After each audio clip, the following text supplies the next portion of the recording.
Hello everyone, Assalamu alaikum. Today I am going to teach you future continuous tense through grammar translation method.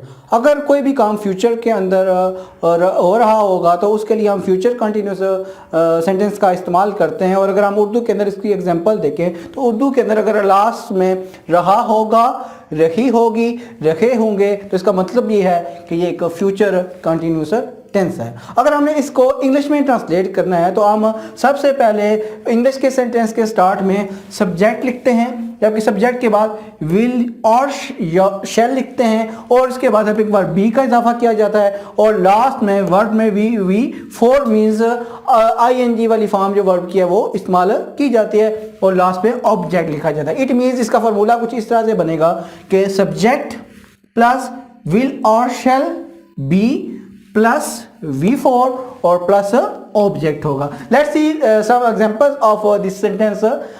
First of all, we will take the example of Mr. Ali novel पढ़ा रहे होंगे। तो हम क्या करते हैं कि इसी उर्दू के सेंटेंस को देखते हैं और इस फार्मूला को मद्देनजर रखते हुए हम क्या करते हैं, इसको ट्रांसलेट करते हैं। क्योंकि फार्मूला के मुताबिक सबसे स्टार्ट में सब्जेक्ट लिखा हुआ है और हमारे पास यहाँ इस सेंटेंस के अंदर जो सब्जेक्ट था वो मिस्टर अली था। तो हमने क्या किया कि ये वैल्यू सब्जेक्ट में क्या लिखा, मिस्टर अली लिखा, जो कि आप ब्लू में देख सकते हैं। उसके बाद हम हेल्पिंग वर्ब लिखेंगे। हेल्पिंग वर्ब विल या शैल में से यहाँ पे विल लगेगा, क्योंकि हमें पता है कि सिर्फ आई और वी के साथ शैल लगता है, बाकी सब के साथ विल लगता है। तो यहाँ पे इस फार्मूला से हमारे पास विल बी आएगा और V4 की अगर हम बात करेंगे तो टीचिंग आएगा, क्योंकि टीच के साथ अगर ING लिखेंगे तो यहाँ पे क्या होगा, टीचिंग होगा। और ऑब्जेक्ट में आपने यहाँ पे नॉवल को लिख दिया। तो the sentence mister Ali novel पढ़ा रहे होंगे translates into mister Ali will be teaching novel.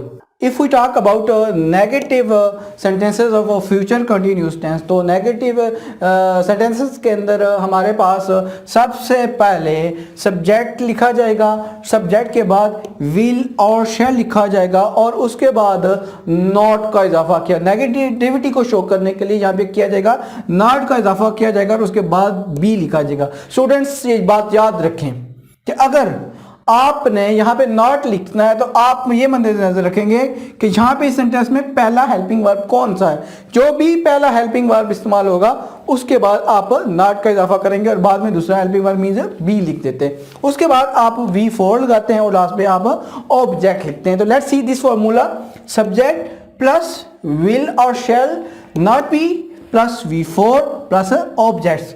और अगर हम इस उर्दू के सेंटेंस की एग्जांपल लें, मिस्टर अली नावल नहीं पढ़ा रहे होंगे, तो इस फॉर्मूला को फॉलो करते हुए हमें करेंगे कि सब्जेक्ट में मिस्टर अली लिखेंगे, विल या शैल में से हमारे पास विल आ गया, यहाँ पे हमने उसी तरह नीचे नॉट लगाया और बी लगाया, विल नॉट बी लिखा और उसके बाद V4 मीन टीचिंग और लास्ट पे ऑब्जेक्ट में नावल लिख दिया। तो the sentence mister Ali novel नहीं पढ़ा रहे होंगे translates into Mr. Ali will not be teaching a novel. If we talk about interrogative sentences of a future continuous tense, तो interrogative sentences में हम क्या करेंगे कि जो helping verb होगा उसको start में लेके आ जाएंगे, जिसको मैंने black में शो किया है कि helping verb black में क्या लिखा हुआ है, will या shall स्टार्ट में होगा। उसके बाद आप सब्जेक्ट लिखेंगे, सब्जेक्ट के बाद जो बकिया जो उसका हेल्पिंग वर्ब का हिस्सा बचता था वो दरमियान में बी लिखा, उसके बाद वर्ब में आपने V4 लिखा और लास्ट पे आपने ऑब्जेक्ट लिखा। तो let's see it's example.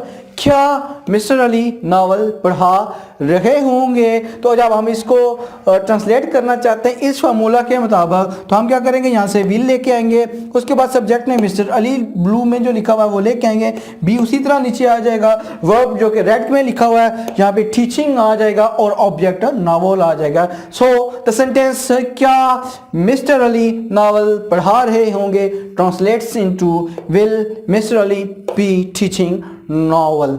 Thank you for watching this video. Allah Nigeban.